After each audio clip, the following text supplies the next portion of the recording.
première fois qu'on parle du corbeau, c'est Noé qui les lâche. La deuxième fois qu'on parle du corbeau, c'est dans Lévitique chapitre 11. Là, dans Lévitique 11, on dit qu'il ne faut pas manger les corbeaux. On reprend cela dans Deutéronome chapitre 14.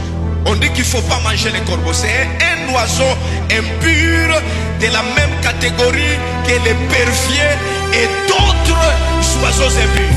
Mais ce qui me dérange, c'est que les corbeaux arrivent au lieu d'approvisionnement qui s'appelle le Torah de Kérit.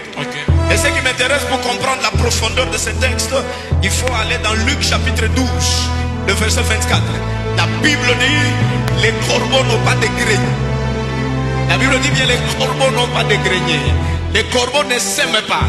Les corbeaux ne moissonnent pas. Mais Dieu les nourrit. Mais ça veut dire, les corbeaux dépendent de Dieu pour vivre. Mais Dieu impose les oiseaux qui dépendent de lui pour encore faire vivre un prophète qui se cache de...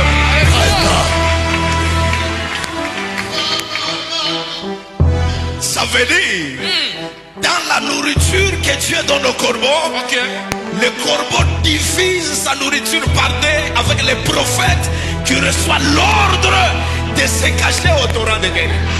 Ça veut dire, quand on se cache au Torah de Kérit, l'approvisionnement devient possible.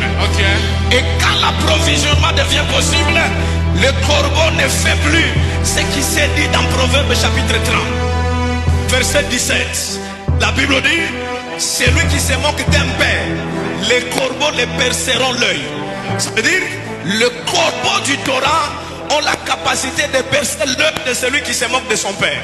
Mais cette fois-là, les corbeaux ne percent pas l'œil du prophète. C'est parce qu'il vient de se cacher.